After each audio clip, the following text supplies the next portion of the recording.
19 ਸਾਲ ਦਾ ਸੀ, ਚੰਗਾ ਖਿਡਾਰੀ ਸੀ, ਪਰ ਨਸ਼ਾ ਜਿੱਤ ਗਿਆ। ਤਰਸੇਮ ਸਿਆ ਇਹ ਸੱਗ ਦਾ ਸੇਕ ਤਾਂ ਘਰ ਘਰ ਪਹੁੰਚਿਆ, ਪਰ ਬਸ ਹੁਣ ਹੋਰ ਨਹੀਂ। ਪੰਜਾਬ ਸਰਕਾਰ ਨੇ ਨਸ਼ਿਆਂ ਦੇ ਵਿਰੁੱਧ ਇੱਕ ਸਖਤ ਮੁਹਿੰਮ ਚਲਾਈ ਹੈ ਤੇ ਅਸੀਂ ਸਾਰਿਆਂ ਨੇ ਇਹਨਾਂ ਦਾ ਸਾਥ ਦੇਣਾ ਕਿ ਅੱਜ ਤੋਂ ਬਾਅਦ ਨਾ ਇਸ ਪਿੰਡ ਵਿੱਚ ਨਸ਼ਾ ਵਿਕੂਗਾ ਤੇ ਨਾ ਹੀ ਕਿਸੇ ਨਸ਼ਾ ਵੇਚਣ ਵਾਲੇ ਨੂੰ ਇੱਥੇ ਵੜਨ ਦਿੱਤਾ ਜਾਊ। ਜਿਹੜੇ ਨਸ਼ੇ ਵਿੱਚ ਫਸੇ ਹੋਏ ਨੇ ਉਹਨਾਂ ਨੂੰ ਨਸ਼ਾ ਮੁਕਤੀ ਕੇਂਦਰ ਵਿੱਚ ਭਰਤੀ ਕਰਾਵਾਂਗੇ। ਕੋਈ ਵੀ ਨਸ਼ਾ ਤਸਕਰ ਦੀ ਜ਼ਮਾਨਤ ਨਹੀਂ ਕਰਾਏਗਾ। ਵਾਅਦਾ ਕਰੋ, ਅਸੀਂ ਆਪਣੇ ਪਿੰਡ ਨੂੰ, ਆਪਣੇ ਪੰਜਾਬ ਨੂੰ नशा मुक्त करके रहेंगे। स्वागत है आपका नवोदय टाइम्स पंजाब केसरी में। मैं हूं दीक्षा शर्मा और देश प्रदेश की तमाम खबरों के साथ हम आपके समक्ष आ चुके हैं। शुरुआत मौसम से करना चाहेंगे।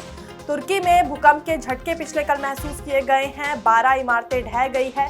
रिक्टर स्केल पर इसकी तीव्रता 6.1 मापी गई है। हालांकि एक व्यक्ति की मौत हो गई है और 29 लोग घायल बताए जा रहे हैं।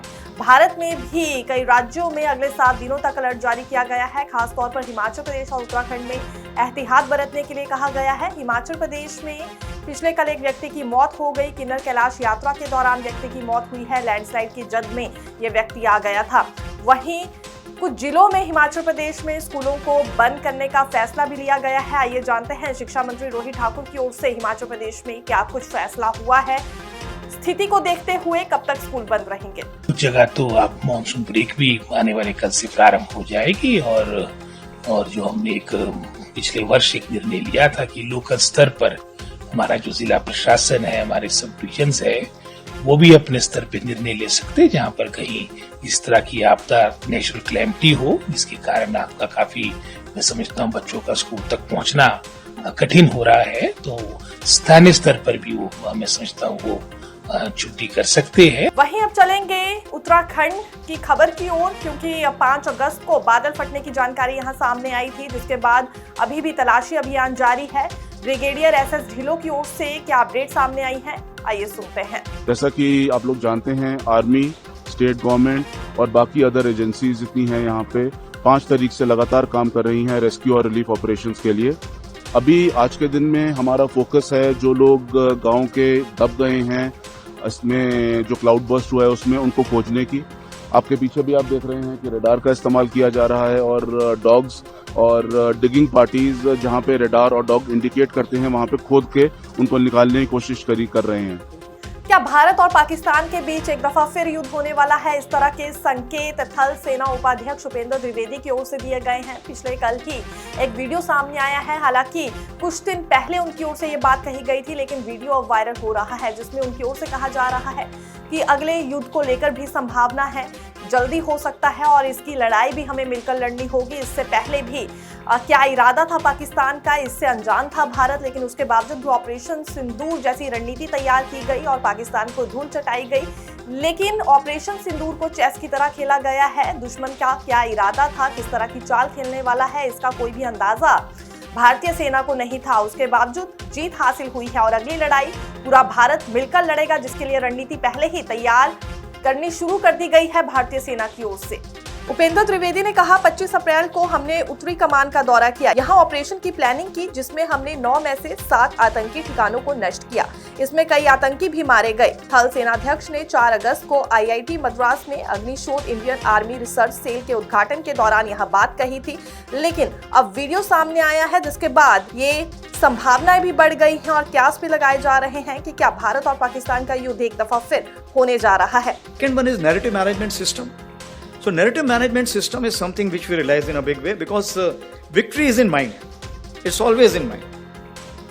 If you ask to a Pakistani whether you lost or won, you say, my chief has become field marshal, we must have won only, that's why he's become field marshal.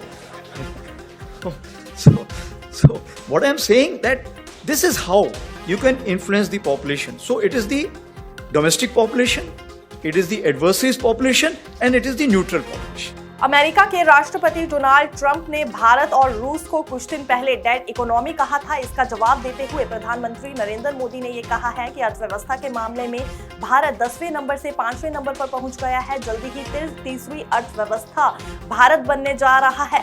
और बिना ट्रंप का नाम लिए प्रधानमंत्री नरेंद्र मोदी की ओर से ये निशाना साधा गया है। दरअसल 25% टैरिफ क्योंकि भारत पर लगाया गया है ट्रंप की ओर से, और बार बार इकोनॉमी को लेकर भी भारत को कोसा जा रहा है ट्रंप की ओर से। इसी का जवाब देते हुए प्रधानमंत्री नरेंद्र मोदी ने ये कहा है कि जल्दी ही तीसरी सबसे बड़ी अर्थव्यवस्था की ओर भारत अब बढ़ने वाला है।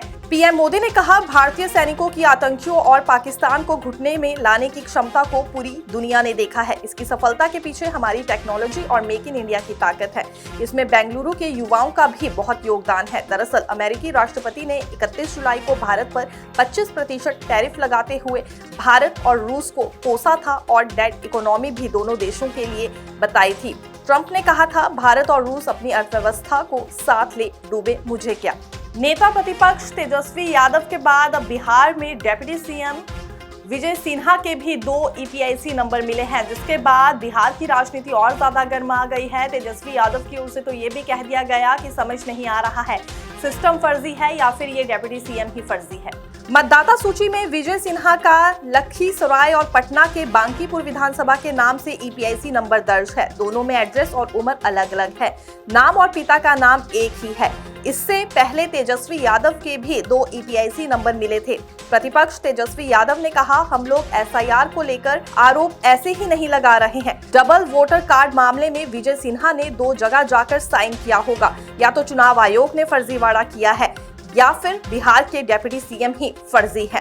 देखिए, हम बार बार इस बात को हम कह रहे हैं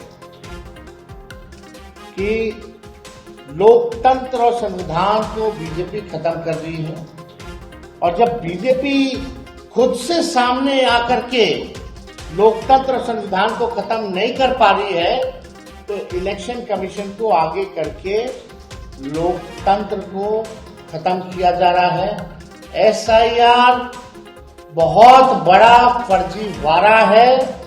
ये बात हम लोगों ने कई बार जो है कहा, कोर्ट में भी मामला है, और हम लोग पूरे प्रमाण के साथ कोर्ट में भी अपनी बात को रखेंगे कि किस तरीके का फर्जीवाड़ा चल रहा है।